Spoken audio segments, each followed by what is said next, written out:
کہا جاتا ہے کہ ہر چیز کی کوئی حد ہوتی ہے. شاید کرونا بھی وارننگ ہے بے ایمان اور دھوکہ دینے والوں کے لیے. شعبان اور رمضان کے بابرکت مہینوں میں مذہب فروشوں کا کاروبار آسمان کی بلندیوں پر پہنچ جانا تھا. مدینہ اور کربلا کے نام پر کاروانوں کے سالاروں نے اربوں روپے بٹورنے تھے. ذاکرین، شعرا، نوحہ خان، منقبت خان، ماتمی سنگتیں اور نعت خانوں نے ان ایام میں بڑا کمانا تھا. قافلہ سالاروں نے زیارات کے لیے اسپیشل پیکیجز تیار کر رکھے تھے. بانیان مجالس نے بڑے سے بڑے ذاکرین، تبرکات، سیکیورٹی اور انتظامات پر ان گنت پیسہ خرچ کرنا تھا. در و دیوار پر اور اخباروں میں اپنی رنگین تصاویر کے ساتھ مجالس و محافل کے اشتہار لگوانے تھے.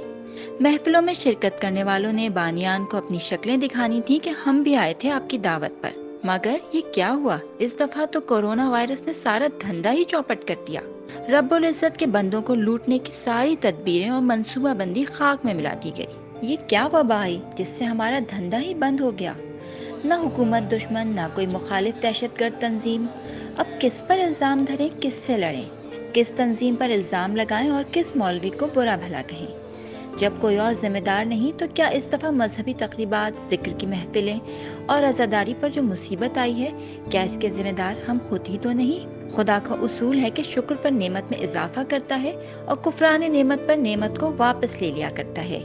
تو کیا وہ اس نعمت کو ہم سے واپس لے رہا ہے؟ مجالس بند، محافل بند، حتیٰ کہ حرم اور زیارات بھی بند. کیا ہم نے کفران نعمت کیا ہے؟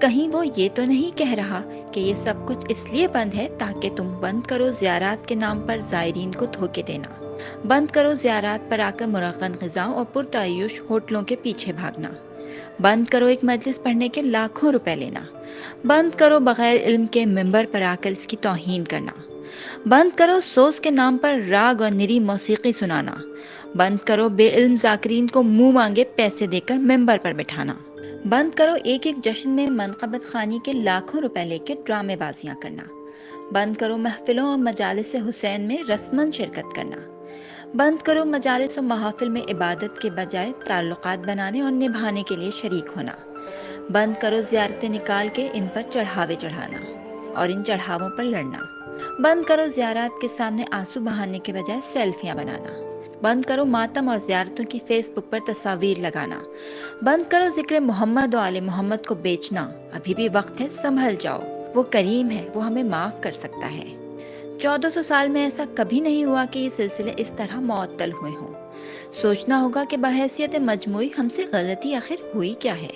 یہ وقت ہے کہ ہم اپنے رویوں پر غور کریں. نعت خوانی اور عزادار سید الشہداء کو کاروباری رسم و رواج، کھیل تماشا بنانے کے بجائے عبادت سمجھ کے بپا کریں.